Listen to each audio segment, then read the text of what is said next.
We moved to Greenwich about 40 years ago. So, wife Judy, who was working in an antique shop in Greenwich, saw this ad for this house in Crane Street. And I said, oh, I don't want to go down there.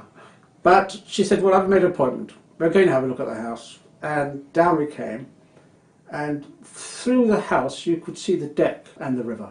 And we felt instantly at home. So we moved down to Crane Street.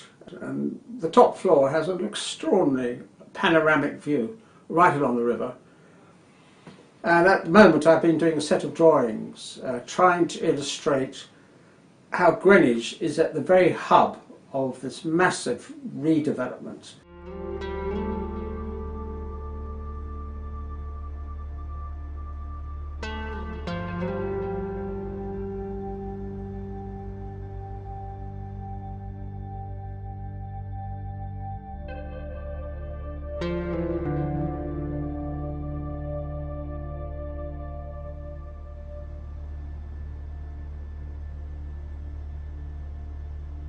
But the overall concept, I believe, is a big city being built here, whether you like it or not. It's a brave new city, and it's happening without people really realising it. So I've been doing a set of drawings showing how these conurbations, the river is no barrier for them.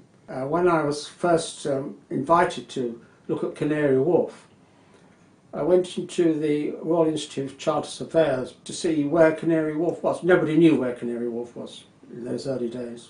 And lo and behold, from this panoramic press room on the 8th floor, one had a view into Parliament Square, across Westminster Bridge, beyond that, just a touch of Tower Bridge, and beyond that you could see Canary Wharf rising on the Isle of Dogs.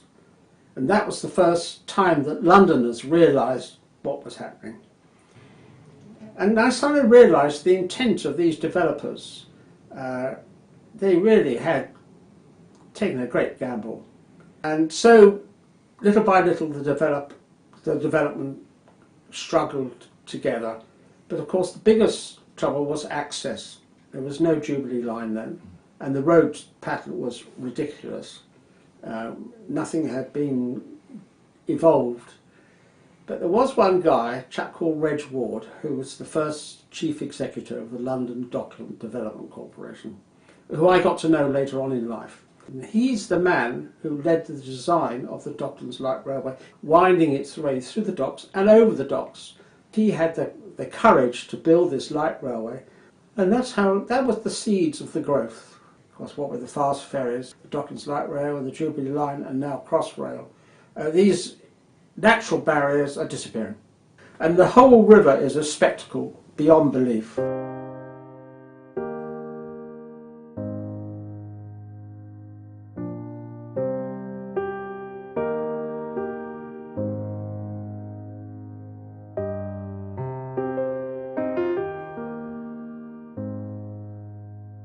The development alongside that stretch of the river on the Greenwich side, high-rise buildings, 40 stories are planned.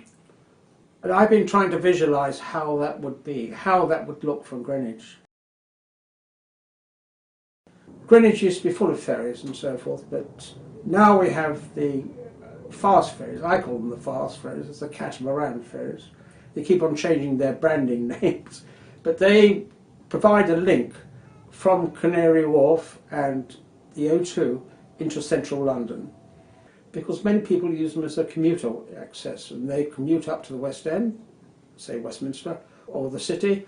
That's an amazing thing to have this great form of transport, and it's a delight to take visitors, because this is the one way you could take people up to see London as it should be from the river, as Greenwich should be seen from the river, because the twists and the turns of the Thames as it goes around the Isle of Dogs and around the Greenwich Peninsula, it provides an ever-changing scenario. Wonderful.